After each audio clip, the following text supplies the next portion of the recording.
നമസ്കാരം. ഇന്ന് നമ്മളൊരു വലിയ ലോകത്തേക്കാണ് പോകുന്നത്. ആ ശരിയാണ്. ജപ്പാനിൽ നിന്നുള്ള ലോകം മുഴുവൻ ആരാധകരുള്ള വൺ പീസ്, ആ ആനിമേഷൻ മാംഗ പരമ്പരയെക്കുറിച്ചാണ് നമ്മൾ സംസാരിക്കുന്നത്. അതെ. നമ്മുടെ കയ്യിലുള്ളത് വൺ പീസ് കടൽക്കൊള്ളക്കാരുടെ ഇതിഹാസയാത്ര എന്നൊരു ലേഖനത്തിൽ നിന്നുള്ള വിവരങ്ങളാണ്. അപ്പോൾ എന്താണ് ഈ വൺ പീസ്?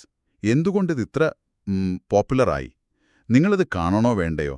ഇതൊക്കെ മനസ്സിലാക്കാനാണ് നമ്മൾ ശ്രമിക്കുന്നത്. തീർച്ചയായും. ഇതൊരു എന്താ പറയാ, സാധാരണ ലോകമല്ല. ഭയങ്കര വലുതാണ്. കടലാണ് ചുറ്റും. പിന്നെ ആയിരക്കണക്കിന് ദ്വീപുകൾ. കടൽ കൊള്ളക്കാരൊരു ഭാഗത്ത്, മറുഭാഗത്ത് അവരെ നേരിടാൻ മറീനുകൾ, അതായത് ലോക ഗവൺമെന്റിന്റെ സൈന്യം. പോരാത്തതിന് വിചിത്രമായ കുറെ കഴിവുകളൊക്കെയുള്ള ആളുകൾ. അങ്ങനെ മൊത്തത്തിൽ ഒരു വലിയ സാഹസിക ലോകം. അപ്പോ ഇതിന്റെ ഒരു കഥാതന്തു എന്താണ്? പ്രധാനമായിട്ടും മങ്കി ഡി ലൂഫി എന്നൊരു പയ്യൻ, ഒരു ചെറുപ്പക്കാരൻ. അവന്റെ ലക്ഷ്യം കടൽ കൊള്ളക്കാരുടെ രാജാവാകണം എന്നതാണ്. കടൽ കൊള്ള രാജാവോ? അതെ. അതിനുവേണ്ടി അവൻ ഒരു യാത്രയിലാണ്. മുൻപൊരു കടൽക്കൊള്ള രാജാവുണ്ടായിരുന്നു, ഗോൾ ഡി റോജർ. പുള്ളി ഒളിപ്പിച്ചുവെച്ച വൺ പീസ് എന്നൊരു നിധിയുണ്ട്, ഐതിഹാസികമായ നിധി. അത് കണ്ടെത്തണം. അതാണ് ലൂഫിയുടെ പ്രധാന സ്വപ്നം. ഓക്കെ. ഈ ലോകത്ത് എന്തെങ്കിലും പ്രത്യേകതകളുണ്ടോ? കഴിവുകളുടെ കാര്യം പറഞ്ഞല്ലോ. അതാണ് ഏറ്റവും ഇൻട്രസ്റ്റിംഗ് ആയൊരു കാര്യം. ഡെവിൾ ഫ്രൂട്ട്സ് എന്ന് പറയും, ചെകുത്താൻ പഴങ്ങൾ എന്നൊക്കെ വേണമെങ്കിൽ പറയാം. ഇത് കഴിക്കുന്നവർക്ക് ഓരോ പ്രത്യേക കഴിവ് കിട്ടും, അമാനുഷികമായ കഴിവുകൾ. പക്ഷെ ഒരു വലിയ പ്രശ്നമുണ്ട്. എന്താണത്? കഴിച്ചവർക്ക് പിന്നെ കടലിൽ നീന്താൻ പറ്റില്ല. വെള്ളത്തിൽ വീണാൽ താണുപോകും. ഓ, കടൽ കൊള്ളക്കാരുടെ ലോകത്ത് നീന്താൻ പറ്റില്ലാന്നോ? അത് വലിയ കഷ്ടപ്പാടാണല്ലോ.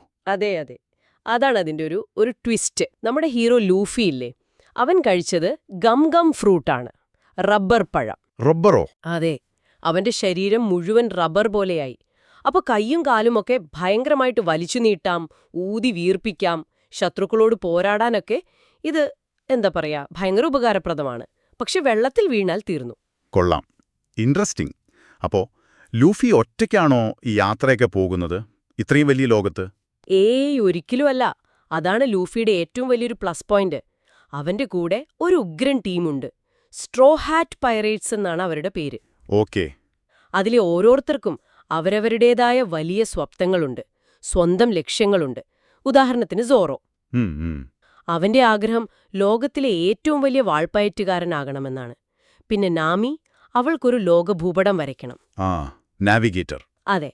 പിന്നെ സാൻജി ഒരു ഷെഫാണ്. എല്ലാതരം കടൽ മീനുകളും ഒന്നിച്ചു കിട്ടുന്ന ഓൾ ബ്ലൂ എന്നൊരു കടൽ കണ്ടെത്തണം അവന്.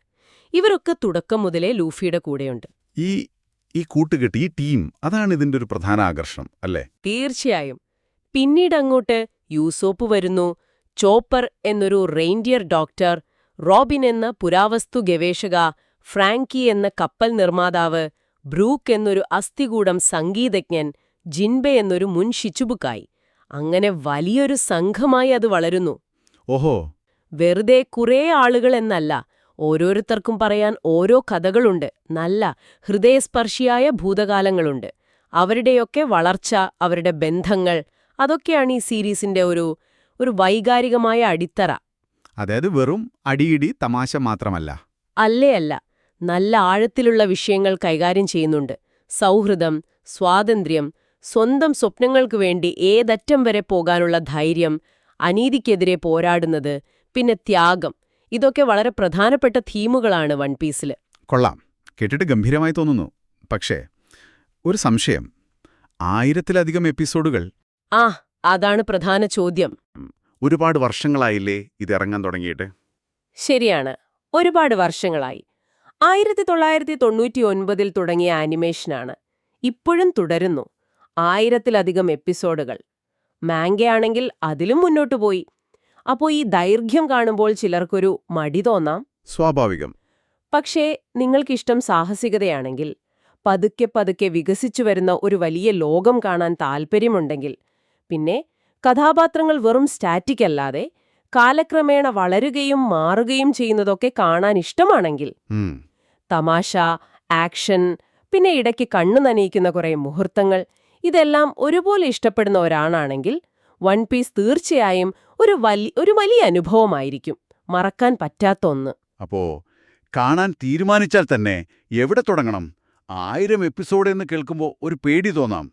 ഏറ്റവും നല്ലത് ഒന്നാമത്തെ എപ്പിസോഡിൽ നിന്ന് തന്നെ തുടങ്ങുന്നതാണ്.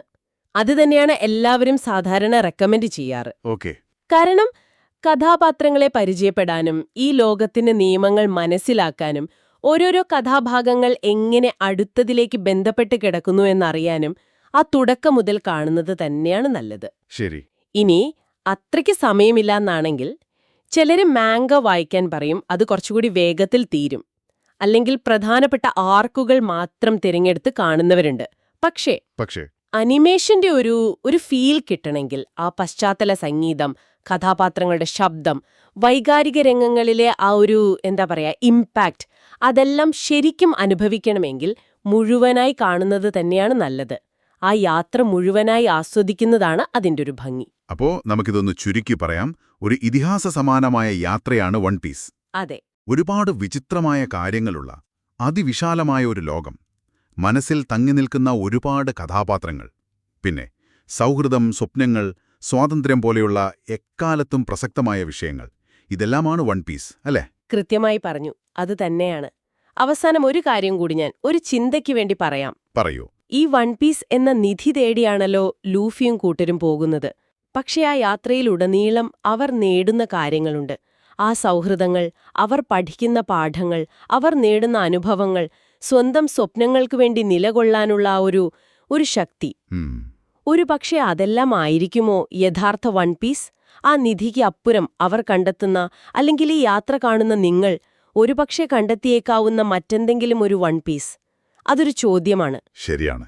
ആ യാത്ര തന്നെയാണ് ഒരുപക്ഷെ ലക്ഷ്യം. ചിന്തിക്കേണ്ട ഒരു കാര്യം തന്നെ.